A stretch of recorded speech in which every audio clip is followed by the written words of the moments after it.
Assalamualaikum warahmatullahi wabarakatuh. Selamat pagi anak-anak kelas 9. Kita bertemu kembali kali ini hari Rabu tanggal 10 Februari 2021 di mata pelajaran ekonomi SMP kelas 9. Di semester 2 ini kita akan melanjutkan kali ini yaitu tentang pasar bebas.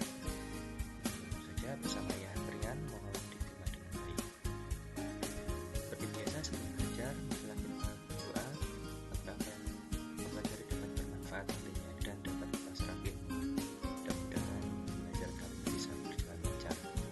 Jangan lupa protokol kesehatannya jaga selama pandemi wajib dijaga. Cuci tangan dengan sabun setelah keluar rumah, kemudian pakai masker ini wajib jika keluar rumah, dan jaga jarak dengan teman sekurang lebihnya 1,5 meter. Semoga pandemi juga segera reda. Langsung saja kita masuk ke definisi dari pasar bebas. Pasar bebas atau biasa dikenal dengan pasar bebas merupakan kondisi ketika negara-negara mengurangi tarif atau bahkan menghilangkan tarif. Jadi tarifnya dihilangkan atau dikurangi. Tarif barang yang masuk dari atau ke luar negeri. Jadi mengurangi biaya ya, mengurangi tarifnya atau bahkan menghilangkan. Bisa impor atau bisa ekspor. Dan tujuannya pasar bebas adalah meningkatkan kegiatan perdagangan. Pasar bebas ditandai dengan kesepakatan dari negara-negara yang ikut serta dalam perjanjian tersebut. Jadi harus ada perjanjiannya antar negara yang bekerja sama. Dan masyarakat ekonomi ASEAN atau biasa disingkat MEA. MEA yaitu pasar bebas di kawasan Asia Tenggara. Jadi masyarakat ekonomi ASEAN.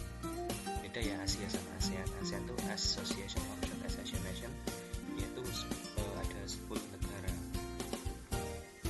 Sesuai dengan namanya, yaitu MEA adalah negara-negara Asia Tenggara atau ASEAN. Dalam MEA, seluruh negara anggota boleh menjual barang atau menjual jasa ke seluruh anggota tanpa tarif, jadi gratis. Untuk anggotanya itu digratiskan, diperbolehkan kayak gitu. Selain barang-barang, jasa juga termasuk kategori yang dijual di MEA. Oleh karena itu muncul tenaga kerja profesional dari luar negeri, kayak dokter, akuntan, pengacara, bahkan guru yang datang dari luar negeri ke Indonesia atau Indonesia ke luar negeri, tentunya masih anggota ASEAN.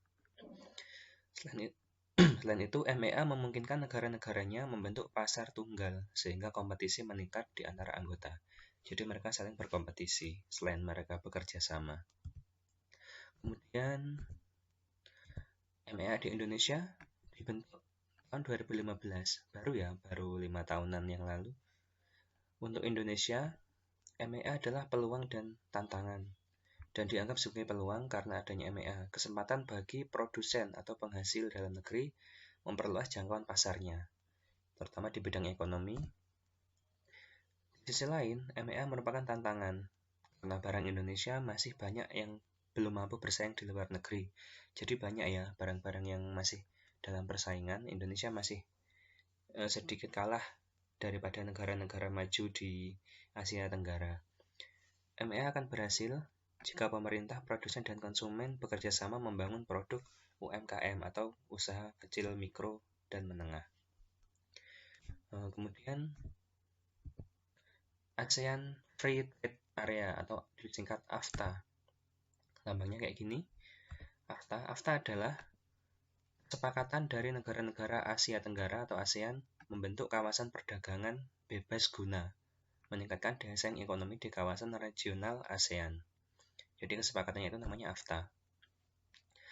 Dengan adanya AFTA, ASEAN dapat menjadi basis produksi dunia, yaitu menciptakan pasar regional untuk 500 juta penduduk Asia Tenggara.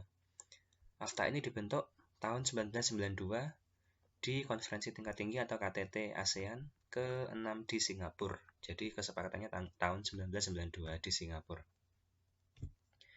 Kemudian tujuannya kenapa harus ada AFTA? Yang pertama, menjadikan kawasan ASEAN sebagai tempat produksi yang kompetitif, sehingga ASEAN memiliki daya saing tinggi di tingkat global atau tingkat dunia. Kemudian meningkatkan perdagangan antar negara anggota. Ketiga, meningkatkan ketertarikan investasi dari negeri dalam bentuk foreign direct investment atau investasi.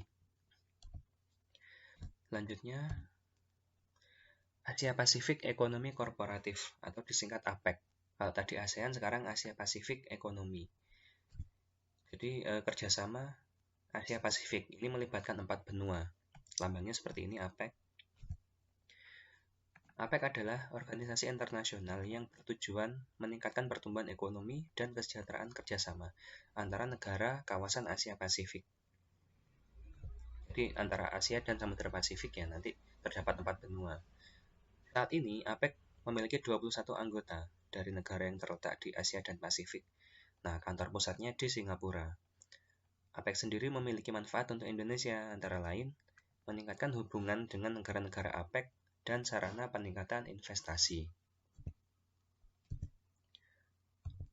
Terus ada lagi yang lebih besar lagi selain APEC, ada Uni Eropa.